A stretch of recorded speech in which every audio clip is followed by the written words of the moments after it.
चलना होगा, जिंदा या मुर्दा। उस्मान, अगर तुझ में दम है तो तू अब मुझे रोक के दिखा। आपको क्या लगता है? Then remember what I taught you, Khalid. मौका मिला तो गोली चला देना, सोचना मत। मैं नहीं सोचूंगा। गद्दारी से बदतर मौत नहीं होती एक एजेंट के लिए। Welcome to Pakistan, Tiger. Indian cinema का इकलौता ऐसा यूनिवर्स जो अपनी 5 फिल्मों से 2900 करोड़ का वर्ल्ड वाइड कलेक्शन पोस्ट करता है और इंडिया की बड़ी बड़ी franchises like Baahubali, Pushpa, cop universe, LCU, PBCU या किसी भी दूसरे यूनिवर्स को कहता है बाप को भेज। एक ऐसा यूनिवर्स जो बिना बजट की परवाह किए सलमान, शाहरुख, ऋतिक रोशन और अब तो जूनियर NTR जैसे सुपरस्टार्स को भी साथ ले आता है। इंटरनेशनल शूटिंग्स के लोकेशंस हो या फिर हॉलीवुड को कॉपी करना, मेरा मतलब हॉलीवुड को भी एक्शंस में गर्दन टू गर्दन कंपटीशन देना, ये सब कुछ स्पाई यूनिवर्स में ही संभव हो पाता है। लेकिन स्पाई यूनिवर्स को ऑडियंस अब तक इसलिए गरियाती थी कि ये लोग हर फिल्म में पाकिस्तान की गुद्दी लाल करते थे, हर बार विलन्स पाकिस्तान के होते थे और हमारे एजेंट्स लाइक पठान, टाइगर की मासूका भी पाकिस्तान से ही होती थी। इवन टाइगर जिंदा है में तो रॉ एंड ISI एजेंट मिल के साथ में ऑपरेशन करते हैं और टाइगर 3 में हमारा एजेंट टाइगर यानी कि सलमान भाई पाकिस्तान को भी बचा के चले आते हैं। What? दूसरी शिकायत ये होती थी कि ये लोग फिजिक्स की ऐसी लेते हैं कि फिजिक्स वाला भी वल्ला वल्ला चिल्लाने लगते हैं। लेकिन वॉर 2 में भाई YRF वालों ने दूसरी शिकायत खैर जाने दो, लेकिन पहली वादी पे जरूर ध्यान दिया। फिर भी ऑडियंस और सिनेमा के पंडित साथ ये क्यों कह रहे हैं कि इस फिल्म ने स्पाई यूनिवर्स की नींव ही हिला दी, उनकी लेगेसी खराब कर दी। इवन टाइगर 3 को एवरेज कहने वाले भी अब वॉर 2 के सामने उसे मास्टरपीस बताने लगे। इतना ही नहीं, डे 1 में वॉर 2 ने अपने ही प्रीक्वल वॉर के नंबर को ब्रेक करना तो छोड़ो, 6 साल बाद आज उसे टच भी नहीं कर पा रही है। डे 1 में जहां वॉर ने 53.35 करोड़ का कलेक्शन किया था, तो वही आज वॉर 2 2025 में 51.25 करोड़ का कलेक्शन कर पाती है। तो क्या मान लिया जाए कि इंडिया की सबसे बड़ी यूनिवर्स के एल लग चुके हैं और उनका डाउनफॉल स्टार्ट हो चुका है? और अगर ऐसा है तो फिर इनके upcoming projects like Alpha, Pathaan 2, Tiger 4, Tiger versus Pathaan, ये सारी के सेल्ड होने वाली है। तो आज की वीडियो में भाई स्पाई यूनिवर्स का पूरा चिट्ठा खोल के लाया हूँ और उसके फ्यूचर पे तो बात करेंगे ही, लेकिन उन मिस्टेक्स की भी बात करेंगे जिन्हें सब कुछ जानते हुए भी आदित्य चोपड़ा नहीं रोक पाए। अब देखो, वीडियो में काफी डिटेल्ड वे में बात होगी, तो वॉर 2 के स्पॉयलर्स के दाग तो वीडियो पे रहेंगे, लेकिन ये दाग वीडियो के लिए काफी अच्छे भी होंगे। हाँ, तो पहले वॉर 2 पे बात करते हैं, फिर स्पाई यूनिवर्स के फ्यूचर एंड डाउनफॉल पे भी बात करेंगे। तो वॉर 2 की कहानी स्टार्ट होती है one of the best raw agent यानी कि अपने कबीर धालीवाल यानी कि ऋतिक की एंट्री से, जो कि काफी सालों से गायब चल रहा है और उसके ऊपर एलिगेशन है कि वो इंडिया के अगेंस्ट कॉन्स्पिरेसी कर रहा है। ऋतिक की एंट्री काफी बवाल टाइप की होती है, जहां वो एक जापानीज बॉस को मारने के लिए जाते हैं और होती है कटाना से फाइट। अब इंडिया का अगर सबसे बड़ा रक्षक ही उसका सबसे बड़ा भक्षक बन चुका है, तो फिर इंडिया को कौन बचाए? इवन वो अपने मेंटर यानी कि कर्नल लूथरा यानी आशुतोष राणा को भी पॉइंट ब्लैंक पे शूट करता है, लेकिन कबीर ये सब कुछ खुद कर्नल लूथरा के कहने पे कर रहा होता है। इवन उन्हें मारने का प्लान भी इसी मिशन का एक हिस्सा होता है। इधर सबको लगता है कि कबीर इंडिया का सबसे बड़ा दुश्मन है और सबको पता होता है कि स्पाई यूनिवर्स के रॉ में कबीर जैसा एजेंट कोई दूसरा नहीं है, फिर चाहे वो टाइगर हो चाहे फिर पठान। लेकिन कबीर के लेवल का एक और बंदा इन्हें मिल ही जाता है और वो होता है ऑफिसर विक्रम यानी कि जूनियर NTR। कबीर जिसे लड़ रहा होता है वो होता है कली, जो कि कोई इंसान ना होकर एक ग्रुप ऑफ पर्सन होते हैं जो कि अलग अलग कंट्रीज से होते हैं, जैसे कि रसिया, पाकिस्तान, इंडिया, बांग्लादेश एक्सेट्रा। मतलब भाई इल्यूमिनाटी टाइप कॉन्सेप्ट। और मैं पक्का कह सकता हूँ कि ये कली कल्कि वाला कॉन्सेप्ट कहीं ना कहीं मेकर्स ने कल्कि 2898 AD की सक्सेस से इंस्पायर्ड होकर ही डाला है, क्योंकि भाई कितनी बार पाकिस्तान को पेलेंगे ये लोग। खैर, कहानी में हमें आगे पता चलता है कि जूनियर NTR और ऋतिक बचपन के लंगोटिया यार हैं, लेकिन बाद में आगे चलकर ये एक दूसरे के दुश्मन बन जाते हैं। और कबीर जहां देश के लिए काम करने के बावजूद पूरे इंडिया के नजर में एक देशद्रोही होता है, क्योंकि उसे कली की टीम में एंट्री लेके सारे राज जो पता करने होते हैं। तो वही जूनियर NTR जो कि कहने के लिए तो एक जाबाज ऑफिसर होता है और कबीर से भिड़ने जाता है, लेकिन असली ट्रेटर वही होता है। अब दोनों जिगड़ी दोस्त यानी कि कबीर और विक्रम एक दूसरे के दुश्मन कैसे बनते हैं, कहानी के एक छोटे से प्लॉट को खींच के 3 घंटे की कंप्लीट फिल्म बना दी जाती है। सिनेमैटिक लिबर्टी के नाम पे भाई क्या क्या नहीं करते ये लोग। लिटरली UCAV ड्रोन से जूनियर NTR लटक के चले जाते हैं पायरेट्स को खत्म करने, ऊपर से ट्रेन पे धड़ाम से कूदना हो या फिर कार को पुष्पक विमान बना देना। वॉर 2 में सब कुछ पॉसिबल होता है। जब 100 लोग गोलियां चलाते हैं तो आसपास में खड़े सारे लोग मारे जाते हैं, लेकिन अपने हीरो और विलन को गोलियां छूती भी नहीं। बॉम्ब ब्लास्ट होने से भी भाई इनको 1-2 खरोच आती है बस। मैं कहूंगा कि वॉर 2 के स्क्रीन प्ले में आदित्य चोपड़ा एंड श्रीधर राघवन ने लिटरली मूड दिया है, एक चाइल्डिश रिवेंज वाली स्टोरी डाल दी है, वही बच्चों वाली ईगो क्लैसेस के साथ, ऊपर से हर जगह ग्रीन स्क्रीन यूज करना मतलब काफी पैथेटिक लगता है। Despite the massive budget the visual effect feel inferior in several places. और इस बारी भी हमेशा की तरह स्टोरी के बजाय स्टार पावर से फिल्म चलाने की पूरी कोशिश की जाती है। जूनियर एनटीआर को देखकर लगता ही नहीं कि इसी बंदे ने आरआरआर जैसी फिल्म की थी और सिनेमा में एक ऐसा डुओ परफॉर्मेंस का बेंचमार्क सेट किया था जो कि आज भी बहुत बड़ा एग्जांपल है। इसलिए वॉर 2 पूरी तरह से ऋतिक रोशन के कंधों पे आ जाती है और वो उस असाइनमेंट को समझते हैं, एक्टिंग, एक्शन, डांस, हर चीज में अपना बेस्ट देते हैं। तो आप कह सकते हो कि War 2 is a mixture of Animal, Pathaan and animation characters of super hero. ऐसा लगता है कि भैया एक पैन इंडिया फिल्म बनानी थी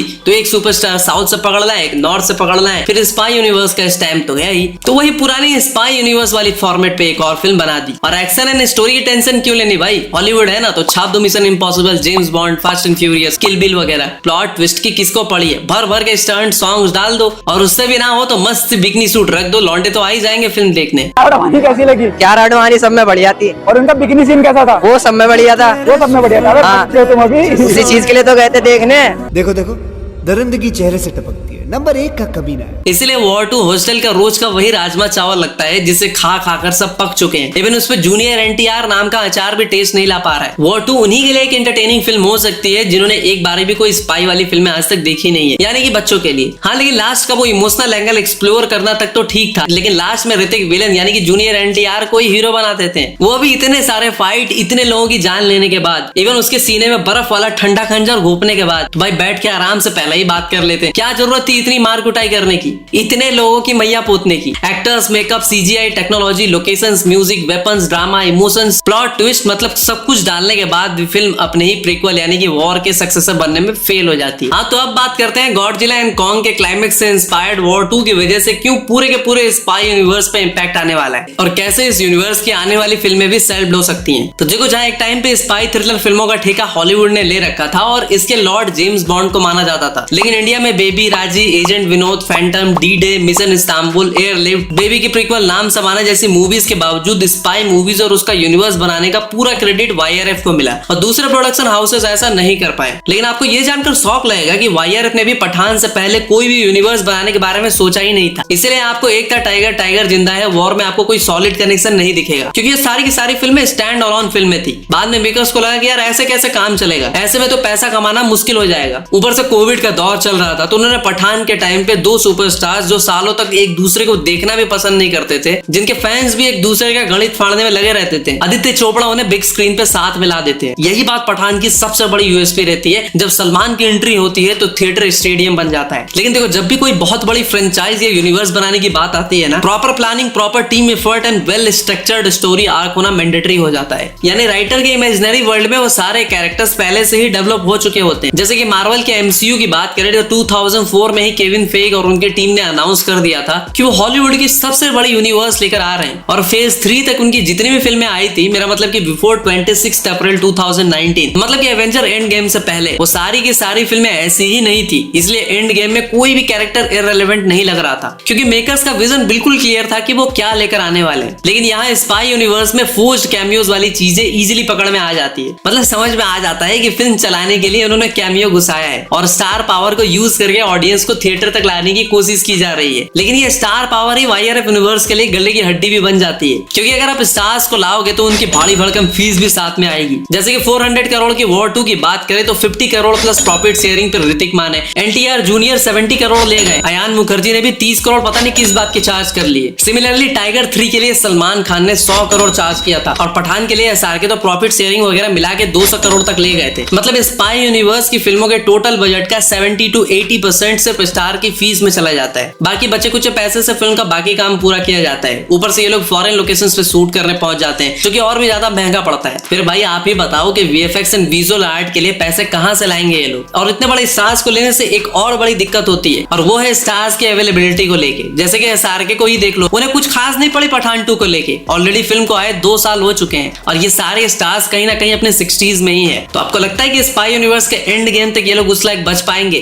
देखो, नए चेहरों को लेने से पैसे तो बचते ही हैं, ऊपर से स्टार कास्ट की डेट की दिक्कत भी नहीं आती। बेस्ट एग्जांपल मैडम के हॉरर कॉमेडी यूनिवर्स को देख लो। अब story oriented and star oriented फिल्मों में डिफरेंस बस इसी बात की होती है कि स्टोरी ओरिएंटेड फिल्में ऑडियंस को एक अलग लेवल का एक्सपीरियंस देती हैं, साथ में कुछ अनफॉरगेटेबल मोरल वैल्यूज भी। लेकिन स्टार ओरिएंटेड फिल्मों में उनके डाई हार्ड फैंस को छोड़कर ऑडियंस हमेशा ही ठगा हुआ महसूस करती है। मतलब वही ऊंची दुकान फीकी पकवान वाली बात। एक तो ये लोग रियलिटी से 100 कोस दूर रॉ एजेंट्स को दिखाते हैं, ऊपर से स्पाई यूनिवर्स के विलन की बात करें तो इसके सारे विलन्स भाई एक्स इंडियन आर्म फोर्सेस के सोल्जर्स होते हैं, जिन्होंने देश से गद्दारी कर रखी होती है, जैसे कि जिम, आतिश, खालिद रहमानी और अब विक्रम यानी कि जूनियर एनटीआर। मतलब साले हमारे देश की सेना को बार बार इतना गद्दार दिखाना, तुम्हें शर्म है? कुछ शर्म आया है? तीसरी सबसे बुरी बात लगती है अपने female raw agents like Deepika Katrina जैसे हीरोइंस, इन्हें कोई रेलेवेंट स्क्रीन प्रेजेंस वाला रोल ना देकर उन्हें आई कैंडी रोल्स देना। जैसे कि कैटरीना कैफ यानी कि जोया कैरेक्टर, जो कि एक खूंखार आईएसआई एजेंट होती है, बिल्कुल अपने टाइगर के टक्कर की होती है, लेकिन टाइगर जिंदा है में क्या दिखाया जाता है कि वो बच्चे पाल रही है। और यही चीज वानी कपूर के साथ होता है वॉर में, जहां पर वो ऋतिक की गर्लफ्रेंड होती है, एक दो बिगनी सूट के बाद उन्हें मार दिया जाता है, जिससे कि कबीर उनका बदला ले सके। और अभी वॉर 2 में रॉ एजेंट कियारा आडवाणी अपने बिकनी में ऐसे जलवे दिखाती है और ऐसा कहर ढाती है कि साला दुश्मन खुद ही कमजोर होकर मर जाए। अबे साले। लेकिन जब पठान में दीपिका को कास्ट किया गया था तो ऐसा लगा था कि हाँ इस बार कुछ अलग तो होगा। लेकिन दीपिका को लेके पठान में अगर सच में कुछ याद आता है तो वो होता है वो गिरुआ वाली कंट्रोवर्सी और बेशरम रंग सॉन्ग। तो बस यही सेम फॉर्मेट की फॉर्मूला फिल्में बनाने के बाद ये लोग खुद को इंडिया का सबसे बड़ा यूनिवर्स भी घोषित कर देते हैं। एंड वॉर 2 के पोस्ट क्रेडिट में हमें बॉबी देओल का भी कैमियो दिखता है, जो कि एक बच्चे के हाथ पे अल्फा का टैटू बनाता है। मतलब भाई आप ही बताओ कि रोलेक्स या एनिमल के अजीत जैसा कुछ भी छोड़ के जाती है क्या ये कैमियो, जिसकी वजह से ऑडियंस में एक्साइटमेंट बनी रहे? नहीं।